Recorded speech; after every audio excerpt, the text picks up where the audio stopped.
Hello, আসসালামু আলাইকুম সবাইকে ফেরদৌস বাজ ব্লগে শুভেচ্ছা। আর আশা করি আপনারা ভালো আছেন, আমিও ভালো আছি। তো আজকে আমি সবজি রান্না করব। তো এই যে ফুলকপি আমি কেটে নিয়েছি, ছোট ছোট টুকরো করে কেটেছি। আর আলু নিয়ে নিয়েছি, নতুন আলু যেহেতু তাহলে এরকমই হচ্ছে। আর এই যে সেম নিয়েছি, আর সেমেরটার বিচি নেই বেশিটা, মানে হালকা হালকা আছে।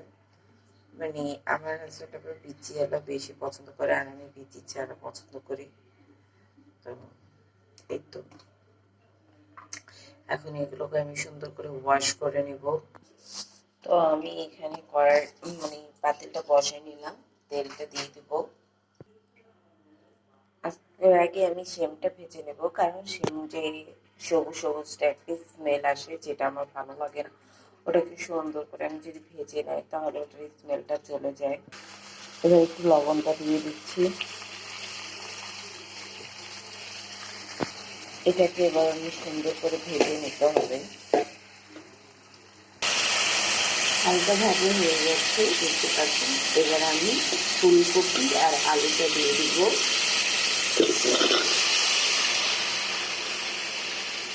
এখন এইটার সাথে এটা ভাজতে থাকবে।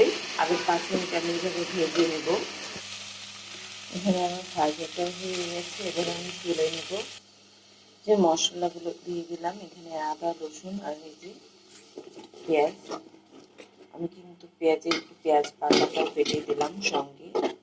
এটার জন্য এই কালারটা এসছে, সবুজ কালার হয়ে আসছে পেঁয়াজে। এখন এটাকে আমি ভেজে নেব সুন্দর করে। মশলায় যে পানি দিয়ে দিলাম কষানোর জন্য।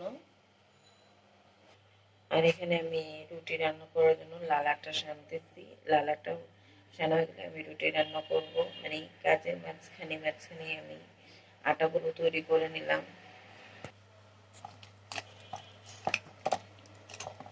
ভালো করে নাই করলে রুটিগুলো সফট হয় না, এটা আমার শাশুড়ির কথা বলে। আর শাশুড়িকে এটা সবাই জেনে থাকি, ভালো করে মিক্সচার না করলে রুটিগুলো সুন্দর হয় না, ফুলে না। আর জীবনে তো মানুষের অনেক কিছুই সাফার করে আসছে। আচ্ছা, কাকার স্বামী কতটুকু তার নিজের স্ত্রীকে বলে থাকে যে তোমার জন্য আমি সবকিছু পেয়েছি, আর তোমার জন্য আমি সবকিছু হারিয়েছি। যা বেশিরভাগই মানুষের মুখ থেকে শোনা যায়।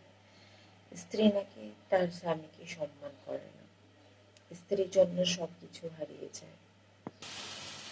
এর মধ্যে আমার মশলা কষানো হয়ে গেছে, দেখতে পাচ্ছেন। এবার আমি সবজিগুলো দিয়ে দিব, একটু কষে নামিয়ে ফেলবো।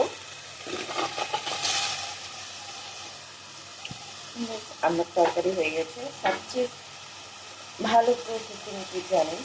যে মশলা কষানোর পর সবজিটা দিয়ে দাও, তাতে কোনো ঝামেলা নেই। এবার পানি শুকিয়ে গেলেই, সবজি সিদ্ধ হয়ে গেলে নামিয়ে নাও। এই যে আমি দিয়ে দিয়েছি, সামান্য একটু পানি দিয়েছি, এটা একটু কষানো হবে। তো তাদের একটু অপেক্ষা করবো, যখন পানি শুকছে না। তো আপনাদের সাথে কিছুক্ষণ আগে কিন্তু বলছিলাম যে কার স্বামীকে আপনার কতটুকু স্বামীরা তাদেরকে বলে থাকে যে তোমার জন্য আমি সব কিছু পেয়েছি, বা তুমি আমাকে যথেষ্ট সম্মান করো। কেউ এরকম টাইপের কথা খুবই কমই শোনা যায়, জানেন। স্ত্রীকে সম্মান দিতে শিখুন, স্বামীদেরকে বলবো। যে স্বামীরা বলে যে সম্মান আমাকে করে না, আমি বলবো স্ত্রীকে আপনারা সম্মান করতে শিখুন। আপনি বলছেন বউ কথা শুনেন, আপনাকে সম্মান করে না, আপনার পরিশ্রমের কোনো মূল্য দেয় না, তাই সহজে স্ত্রীকে দোষী করে যাচ্ছেন। তো একবার কি এটা ভেবে দেখেছেন কেন সে সম্মান দেয় না? তবে শুনুন, সম্মান আদেশে আসে না, সম্মান আসে আচরণে। আর স্ত্রীকে ভয় দেখিয়ে চুপ করানো যায়, কিন্তু মন জেতা যায় না।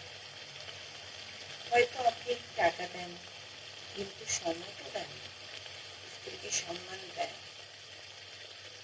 সেই স্ত্রী কে যারা সম্মান করে, নিরাপত্তের স্থানে রাখে, সেই মূল্যবান স্ত্রী দোষ বোঝার আগে একবার নিজেরও দিকে তো তাকিয়ে দেখবেন যে আমার দোষটা কোথায়। আপনারা বলেন সারাদিন তো স্ত্রীরা ঘরের কাজে থাকে, বিজি থাকে, তারপর আপনাদের যথেষ্ট সম্মান করে যায়, কিন্তু আপনাদেরকে একবার তাদেরকে বলেন, তাদেরকে সম্মান করেন। আপনার সন্তান, স্বামী, মা, বাবা, ফ্যামিলি সব কিছু নিয়ে এসে আপনার জীবনে অনেক কিছু স্যাক্রিফাইস করে যায়, কিন্তু তার তো কোনো মূল্য নেই। কি করো তুমি বাসায়, কি করছো তুমি সারাদিন, মানে এইরকম টাইপের কোশ্চেন করে আপনারা এড়িয়ে যান। তার ভিতরে কি একবারে জানতে চেয়েছে সেই দোষে যদি আপনাকে সম্মান, আস্তে আস্তে আপনাকে কি সেই সম্মান হারিয়ে ফেলে, তাহলে কি কার দোষ বেশি, আপনার নিজে নাকি সেই স্ত্রী? কিন্তু আমরা তো দোষী, সব ঘুরে ফিরে তাকিয়ে এদিকে ডানে বামে যেখানে তাকাবো না কেন, যে একজন স্ত্রীর ওপরেই যে করবে স্ত্রী দোষী। আর কি বলারই আছে। এটাতে একটু টমেটো দিয়ে দিয়েছি, দেখতে পাচ্ছেন খুব সুন্দর লাগছে না? মাশাআল্লাহ, অনেক কালারটা সুন্দর হয়েছে। এখন এটাকে আমি একটু পানি দিয়ে ঢেকে রেখে দিব, হয়ে গেছে বলতে গেলে আমার সবজিটা। একটু সিদ্ধ হবে, যা কিন্তু টমেটো গলবে আর একটু সামান্য একটু আলু গলবে, হয়ে যাবে। পানি দিয়ে দিয়েছি, এবার ঢাকনা দিয়ে রেখে দিব যা পর্যন্ত এটা সিদ্ধ হবে।